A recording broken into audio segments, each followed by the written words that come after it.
रतन India का जो stock है वो मार्केट में अच्छे से परफॉर्म करता है। पेनी स्टॉक है, इसमें लॉन्ग टर्म इन्वेस्टमेंट से तो बचिए। हाँ, पोजिशनल ट्रेड आप ले सकते हैं, नीचे से उठा के ऊपर बेच दीजिए, ये काफ़ी मौके भी देता है। मैं दिखाऊंगा आपको। तो इसमें तुषार जी ने मेरे से पूछा था, और माफ़ कीजिए तुषार जी कि मुझे वीडियो बनाने में देर हो गई, लेकिन फिर भी मैं कोशिश करूँगा कि मैं जो मेरा व्यू है इस कंपनी पे मैं आपके सामने रख पाऊँ। और ये स्टॉक भविष्य में क्या कर सकता है, इसका टारगेट क्या होगा। पेनी स्टॉक है, ले लीजिए, लेकिन भविष्य में क्या हो सकता है तो ये भी जानने की कोशिश करेंगे। लेकिन उससे पहले इसके वर्तमान को जानने की कोशिश कर लेते हैं। तो उसके लिए तो कंपनी का प्रोफाइल पढ़ लीजिए, आप कंपनी क्या कर रही है, तो वो कहीं से भी पढ़ सकते हैं। आप गूगल से पढ़ लीजिए, विकिपीडिया से पढ़ लीजिए, कंपनी की वेबसाइट पर चले जाइए।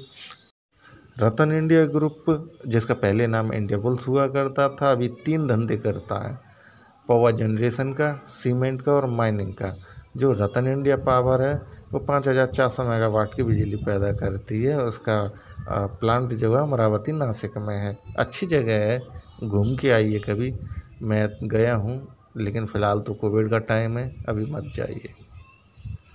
एक अच्छी बात ये भी है कि इसका सोलर पावर प्लांट है, तो जिसकी भविष्य में काफ़ी ज़रूरत पड़ेगी। और स्टॉक कोई भी हो, उसका भविष्य तो कंपनी के भविष्य पे ही डिपेंड करता है। कंपनी का धंधा अच्छा चलेगा तो स्टॉक भी अच्छे से परफॉर्म करेगा, और कंपनी अगर घाटे में चली जाती है तो स्टॉक भी बैठ जाएगा। लेकिन फ़िलहाल इसके साथ ऐसा कुछ नहीं है। हालांकि कुछ नेगेटिव चीज़ें हैं, लेकिन फिर भी कंपनी ग्रो करने की कोशिश कर रही है, अच्छी बात है।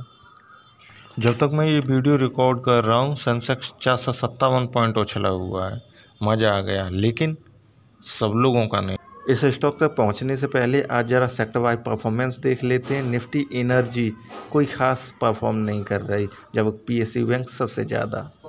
ये स्टॉक बिल्कुल एक खरगोश की तरह है जो भागने में बहुत बहुत माहिर है, और फिर थोड़ी देर इंतज़ार कर लेता है और फिर भागने लगता है। 2 रुपये की कीमत इसके लिए काफ़ी महत्वपूर्ण है। इसने साल भर पहले 1 रुपया से 1 रुपया 14 पैसा या 10 रुपया से कहानी शुरू की, और 2 रुपया पे इसने खुद का पहला लो बनाया। फिर दोबारा से उठा और फिर 4 रुपये तक की कीमत तक पहुंच गया। फिर उसके बाद ये स्टॉक गिर पड़ा और फिर वही 2 रुपये पे बैठा रहा कुछ दिन। उसके बाद उठा और फिर 4 रुपये की कीमत को फिर छूने की कोशिश की इसने। ये दिसंबर की बात है।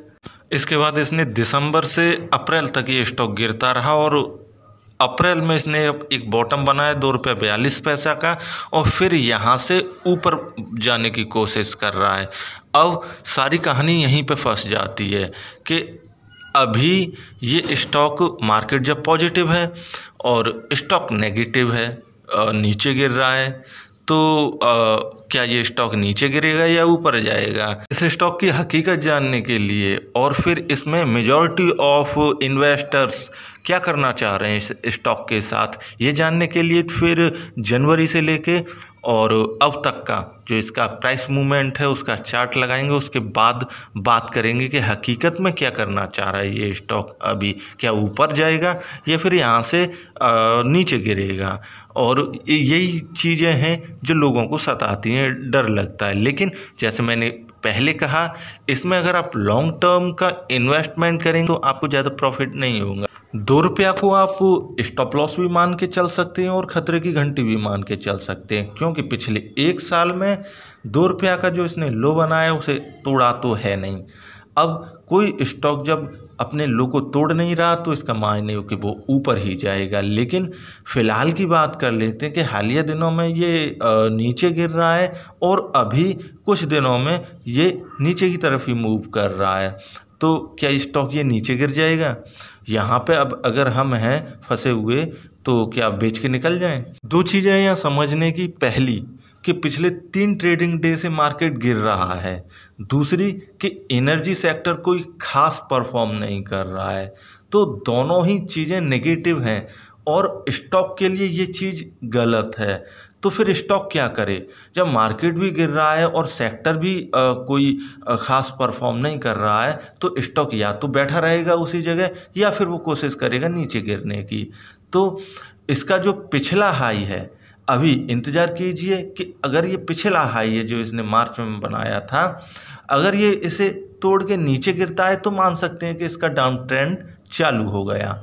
और इसका जो लो है जो इसने अप्रैल में बनाया 2 रुपये 41 पैसे का, यहाँ तक ये नहीं पहुँचेगा। अगर पहुँचता भी है और इसे तोड़ के नीचे निकल जाता है तो फिर सेम कंडीशन है कि ये डाउन ट्रेंड में है, स्टॉक नीचे जा रहा है। और फिर आप जो भी करें अपनी अनुसार करें, आप अपने विवेक का इस्तेमाल कर सकते हैं कि इस स्टॉक के साथ क्या किया जा सकता है। लेकिन जो भी कंडीशन रही वो मैंने आपको बता दी। 2 चीज़ें इस स्टॉक के साथ काफ़ी महत्वपूर्ण हैं, तो उन्हें आप ध्यान में रख सकते हैं। पहला कि इसमें लॉन्ग टर्म के इन्वेस्टमेंट से बचिए, क्योंकि लॉन्ग टर्म में इसने ऐसा कोई खास प्रॉफिट दिया नहीं है, लेकिन पोजिशनल ट्रेड शॉर्ट टर्म में इसने पैसे को डबल किया है, 3 बार डबल किया है। और दूसरी ये कि 2 रुपया, तीसरी ये कि 4 रुपया की कीमत इसके लिए काफ़ी महत्वपूर्ण है। फ़िलहाल के दिनों में मार्केट गिर रहा है, सेक्टर परफॉर्म नहीं कर रहा है, तो हो सकता है इस वजह से ये स्टॉक नीचे जाने की कोशिश कर रहा है। लेकिन इसका जो पिछला हाई है जो इसने मार्च में बनाया, देखते हैं कि क्या इसे ये तोड़ता है। अगर ये इससे नीचे गिर जाता है तो हो सकता है कि ये नीचे गिरने के लिए तैयार है। फिर देखते हैं कि इसने अप्रैल में जो हाई बनाया उसे भी तोड़ देता है तो फिर ये 2 रुपये पे बैठने के लिए आ जाएगा। और अगर 2 रुपये से ये नीचे गिर जाता है, वैसे पिछले 1 साल में गिरा नहीं है, अगर 2 रुपये से भी नीचे गिर जाता है तो फिर डाउन ट्रेंड में है ही। तो ख्याल रखिए और वीडियो को शेयर ज़रूर कीजिए। और कोई भी दिक्कत हो तो आप मुझे फ़ोन कर सकते हैं, कमेंट कर सकते हैं, ईमेल कर सकते हैं। शुक्रिया खासकर तो सार जी का एक अच्छे स्टॉक को बताने के लिए, दिखाने के लिए। अपना ख्याल रखिए, कोविड के इन्फेक्शन से और नॉर्मल फ्लू के इन्फेक्शन से बच के रहिए। Thank you.